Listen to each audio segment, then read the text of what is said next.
Dobar dan, dragi ljudi. Opet ćemo.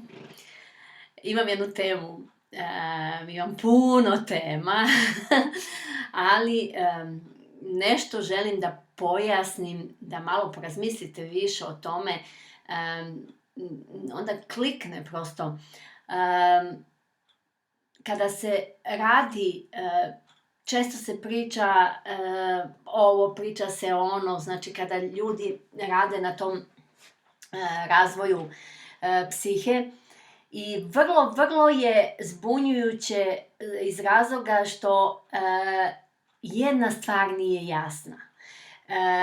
Neke stvari koje se pričaju se o nesvesnom stanju, a neke stvari koje se pričaju ukazuje na svesno stanje, odnosno na jednu svest iznad klasične svesti, dok ovo prvo stanje, ono je nesvesno čak i sa svešću koju čovek ima trenutno iz tog nesvesnog.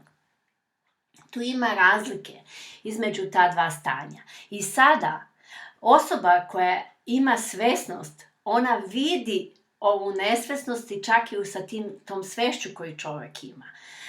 I vidi zbog čega, šta i kako. Vidi da je to jedno drugačije stanje i da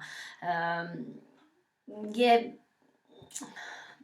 nemoćno. Jednostavno je tužno stanje, možemo reći.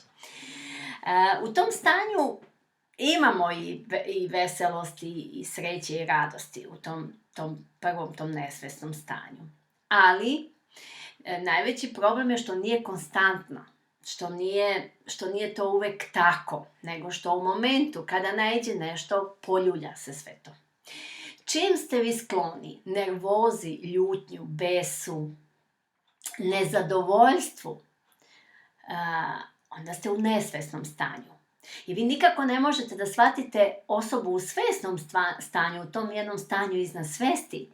Kad ta osoba o nečemu govori, vi reagujete iz vašeg nesvesnog stanja i vi imate potpuno drugačiji pogled na sve to što ta osoba priča.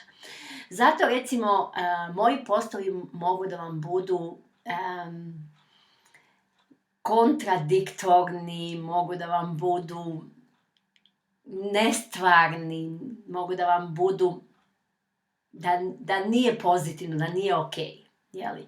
Zašto? Zato što nemate još uvek tu visoku svest iznad te klasične svesti sa kojom vi primećujete to što vi primećujete. Jedna visoko svesna osoba, znači u jednom nadsvesnom stanju, nema iste poglede, nema reakciju negativnog, živi analizu iz razloga što je to potrebno. Ja mogu i da ništa ne pišem i ne kažem, ali vam ne služi onda. Ne služi vam da ostajete u tom neznanju sa nekom svešću koja vam škodi, koja je takva kakva jeste i koja vas dovodi malo do neke nervoze, do neke ljutnje, besa. Iznervirao vas ovaj, naljutio vas je onaj, ovaj vas je upropastio, ovaj vam uradi ovako i ovako. To nije to stanje o kome ja govorim. Kada čovek daje sebe, interesuje se, dobit će promenu svoju, jer se interesuje. Na vama je da se date. Eto sad 23. i 24. aprila bit će seminar u Beogradu o toj mudrosti, o tom stanju svesti iznad svega. To je jedno posebno znanje, gde nije pomešano sa onim drugim što vam stvara nervozu, ljutnju, bes, bolesti i tako dalje. Čovjek sve dok ne napravi razliku između toga i ne samo napravi, prvo počinje znanje o tome, a onda počinje i praksa, da praktikujete na delu. Sve dok ne praktikujete znači da fali jedan deo tog znanja. Nije tačno da ga imate. Primetila sam kod ljudi da je lenjost, nemojte mi zameriti, znači govorim uopšteno, ja sam imala ta stanja lenjosti. Da je dokle god nisam shvatila da ja ne činim dobro sebi što sam lenja, što govorim, pazite, bila sam veoma vredna osoba, ali govorim o tom delu da se dam na pravim mestima, baš to što mi najviše čini uslugu, što mi je najbolje. Postoji bolje i manje dobro. Postoji itekako. I ako ne pravite tu razliku, dozvoljavate da vam lenjost ne omogući da zaista dođete do stanja nadsvesnog stanja, nadsvesne svesti. Baš zato što vam ta lenjost govori, ma gde ćeš, ma šta ona zna, ma ajde pa to, eto imamo danas na sve strane, pa gde ću da se dignem, da idem, to mi jedini vikend, pa nemam para, kako ću ja sada? Birate iz lenjosti taj svoj život i nebitno je to što vi niste došli, za mene nebitno, ali za vas ništa niste odradili. A onda mi se javljate posle nekog vremena, kada ćete doći u Beograd? Onda kad ja kažem na proleće ili na jesen, pa eto, što nisam bila prošli put? Vi odlučujete, vaša lenjost odlučuje o tome. Lenji ste kad nemate novca, lenji ste kad ne preduzmete to što vam želite i vidite da vam ima smisla. Lenji ste kada se odlučujete za ono, pa ja ne mogu. Ma gde ću ja sada to? Ma nije baš nije sad moment. Vi ne shvatate da vaša podsvest vas zavarava i ne dozvoljava vam da napravite korake, nego vas vraća ono što u vama živi, što upravo treba promenu, vas vraća na ono, jadan ja. Eto, ja sam željela samo da vam ukažem da porazgovarate sa sobom, da pogledate unutar sebe.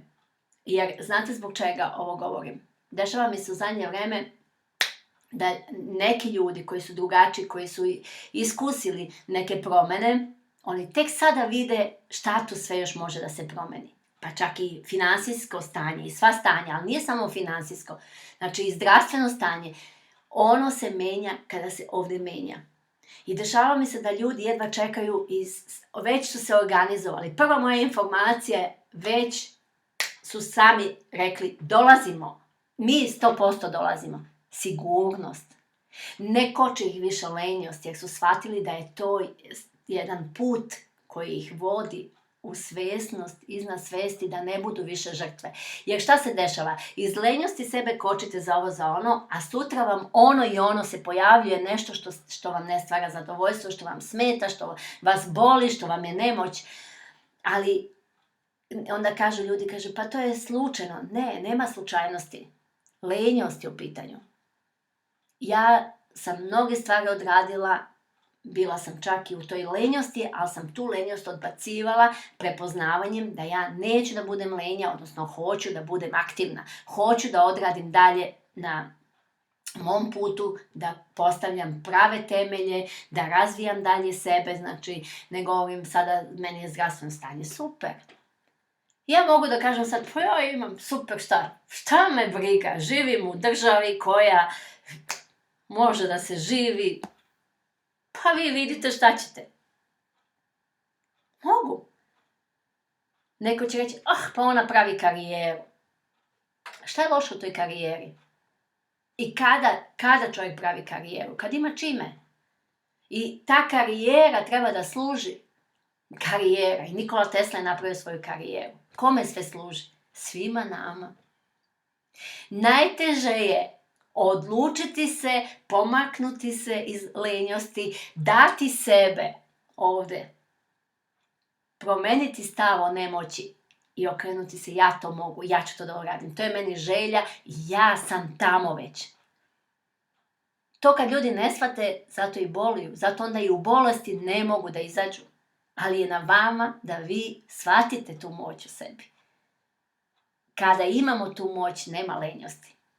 Eto, ja pozivam da se aktivirate više, da prepoznate šta vi sve možete i da učite od najboljih. Da vi kad učite, vi u sebi to prepoznajete. To vam je isto kao da se družite sa najboljima. Zar postoji nešto bolje družiti se jedan vikend sa osobom koja ima ovakvo znanje i sve ovo zna i daje sebe. I da dajete se, jer vam se to daje i da se napunite svoje fondove u vama, da vam bude jasnije, da vidite, da imate veći pogled onako kako treba, jasnije, da budete jasnovidi.